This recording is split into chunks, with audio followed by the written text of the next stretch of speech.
میرا نام آکاش ہے، عمر 25 سال۔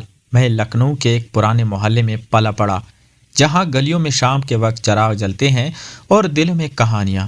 میری زندگی عام سی تھی، صبح دفتر، شام چائے، رات کتابیں، مگر ایک خالی پن تھا جو کسی لفظ میں پورا نہیں ہوتا تھا۔ اسی دفتر میں پہلی بار میں نے روی کو دیکھا۔ وہ مجھ سے کچھ برس بڑا تھا، چال میں ٹیراؤ اور آنکھوں میں عجیب سی خاموشی۔ وہ بولتا کم تھا، مگر جب مسکراتا تو لگتا جیسے کمرے میں روشنی بڑھ گئی ہو۔ ہم ایک ہی پروجیکٹ پر کام کرنے لگے۔ روز ملنا ہوا، باتیں کام سے شروع ہو کر زندگی تک پہنچ جاتی۔ روی کہتا تھا کہ شہر میں رہتے ہوئے مجھے وہ اپنے آپ کو اکیلا محسوس کرتا ہے۔ میں سنتا رہتا اور محسوس کرتا کہ یہ اکیلا پن میرا بھی ہے۔ آہستہ آہستہ ہماری عادتیں جڑنے لگی۔ وہ چائے کم پیتا تھا، مگر میرے ساتھ بیٹھ کر پی لیتا تھا۔ میں شور سے بچتا تھا، مگر اس کے ساتھ بھیڑ میں بھی سکون محسوس کرتا۔ ایک شام بارش ہو رہی تھی، دفتر سے نکلتے ہوئے بجلی چلی گئی۔ ہم دونوں لفٹ کے پاس کھڑے تھے، سیڑھیاں اترنے کا فیصلہ ہوا۔ اندھیرے میں اس کی آواز قریب لگی۔ اس نے کہا، آکاش ڈرو مت، میں یہاں ہوں۔ وہ ایک جملہ تھا، مگر میرے دل میں دیر تک گونجتا رہا۔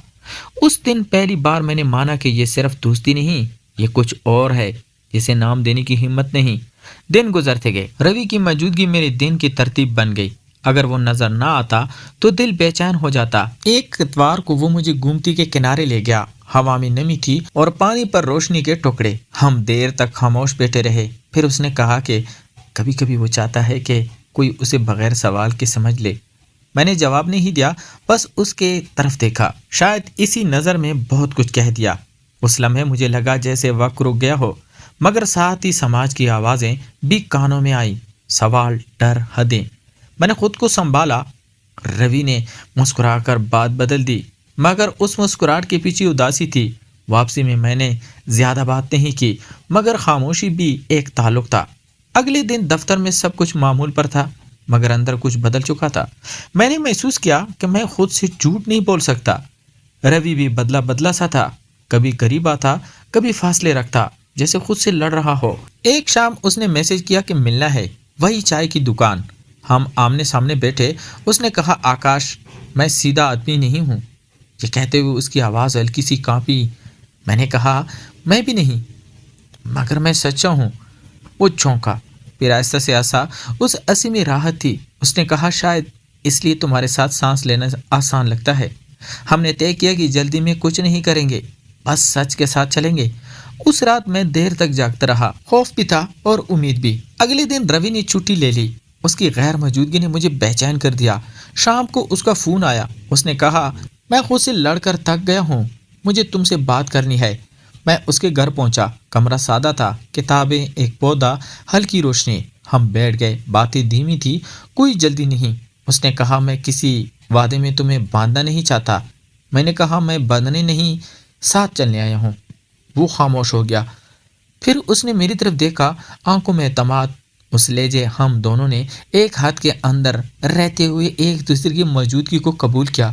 کوئی بڑا اعلان نہیں، بس ایک فیصلہ کہ ہم بھاگیں گے نہیں۔ رات گہری ہو چکی تھی۔ میں اٹھنے لگا تو اس نے کہا، کل بھی آنا۔ میں نے سر ہلا دیا۔ باہر آ کر ہوا ٹھنڈی لگی۔ مجھے لگا کہ زندگی نے ایک نیا موڑ لیا ہے۔ ابھی راستہ لمبا ہے، سوال بہت ہیں، مگر پہلی بار مجھے لگ رہا تھا کہ میں اکیلا نہیں۔ یہ کہانی ابھی شروع ہوئی ہے، آگے کیا ہوگا یہ وقت بتائے گا۔ اگلے دن جب میں روی کے گھر پہنچا تو اس کے چہرے پر وہی خاموش مسکراہٹ تھی، مگر اس پر آنکھوں میں خوف کم اور سکون زیادہ تھا۔ ہم دونوں جانتے تھے کہ یہ ملاقات عام نہیں، یہ فیصلہ کرنے کی ملاقات ہے۔ ہم صوفے پر آمنے سامنے بیٹھے۔ باہر شام اتر رہی تھی اور کمرے میں ہلکی پیلی روشنی پھیل رہی تھی۔ روی نے آہستہ سے کہا، آکاش میں نے پوری رات سوچا، میں اپنی سچائی سے بھاگتے بھاگتے تھک چکا ہوں۔ میں نے اس کی بات کاٹنے کے بجائے خاموشی سے اس کا ہاتھ تھام لیا۔ وہ چونکا نہیں، بس گہری سانس لی، جیسے کسی بوجھ سے آزاد ہو رہا ہو۔ اس نے کہا، مجھے نہیں معلوم لوگ کیا کہیں گے، راستہ آسان نہیں ہوگا، مگر میں یہ جان گیا ہوں کہ تمہارے بغیر یہ راستہ اور بھی مشکل ہے۔ میں نے پہلی بار پوری یقین سے کہا، میں کسی انجان کی گارنٹی نہیں دے سکتا، مگر میں ساتھ چلنے کا وعدہ کر سکتا ہوں۔ یہ سن کر اس کی آنکھیں نم ہو گئی۔ اس نے اپنا ماتھا میرے کندھے سے لگا دیا۔ وہ لمحہ بہت خاموش تھا، مگر اس خاموشی میں قبولیت تھی۔ ہم دیر تک ایسے ہی بیٹھے رہے، نہ کوئی جلدی نہ کوئی ڈر، صرف یہ احساس کہ ہم ایک دوسرے کی پناہ ہے۔ وقت آہستہ آہستہ آگے بڑھا، دونوں میں تبدیلی آنے لگی۔ ہم نے فیصلہ کیا کہ دنیا سے لڑنے سے پہلے خود کو مضبوط کریں گے۔ دفتر میں اب بھی ہم محتاط تھے، مگر نظریں سچ بولنے لگی۔ چھوٹے چھوٹے لمحے ہمارے لیے بڑی خوشیاں بن گئی۔ ساتھ چائے پینا، شام کو پیدل چلنا، ایک دوسرے کی خاموشی کو سمجھنا۔ ایک دن روی نے کہا کہ وہ اپنے شہر واپس جانا چاہتا ہے، سب کچھ چھوڑ کر نہیں، بس ایک نئی شروعات کے لیے۔ میں گھبرا گیا، مگر اس نے میرا ہاتھ تھام کر کہا کہ اکیلے نہیں، تمہارے ساتھ۔ اس جملے نے میرے سارے خدشے دھو دیے۔ کچھ مہینوں بعد ہم نے شہر بدلا، نیا محلہ، نیا کمرہ، نئی زندگی۔ یہاں کوئی ہمیں نہیں جانتا تھا، اور شاید سب سے بڑی آزادی تھی۔ ہم نے اپنی زندگی بہت سادہ رکھی، کوئی دکھاوا نہیں، کوئی دعویٰ نہیں، بس ایک سچ۔ کبھی کبھی ماضی کے سوال آتے، مگر ہم نے سیکھ لیا تھا کہ جواب وقت پر چھوڑ دیے جائیں۔ ایک رات چھت پر بیٹھے ہم تاروں کو دیکھ رہے تھے۔ روی نے کہا، اگر میں تم سے کبھی پہلے ملا ہوتا تو شاید خود کو اتنا نہ چھپاتا۔ میں نے مسکرا کر کہا، شاید تب ہم ایک دوسرے کو اتنا سمجھ بھی نہیں پاتے۔ اس نے میری طرف دیکھا، اس نظر میں شکر تھا، محبت تھی، اور ایک پختگی۔ وہ محبت جو شور نہیں کرتی، وہ وقت کے ساتھ گہری ہوتی ہے۔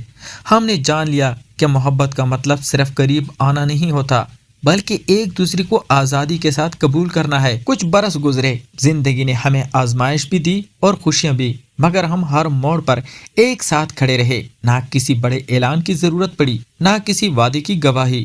ہماری کہانی کسی فلم جیسی نہیں، مگر ہماری اپنی ہے۔ آج جب میں پیچھے مڑ کر دیکھتا ہوں تو محسوس کرتا ہوں کہ اس میلے میں ہوئی وہ پہلی ٹکر دراصل قسمت کی دستک تھی، جس نے ہمیں خود سے ملوا دیا۔ یہ کہانی یہاں ختم ہو رہی ہے، مگر آکاش اور روی کی زندگی نہیں، وہ اب بھی چل رہی ہے، عام دنوں میں، خاموش خوشیوں میں، اور اس یقین کے ساتھ کہ سچا رشتہ وہی ہوتا ہے جس میں انسان خود بن کر سانس لے سکے۔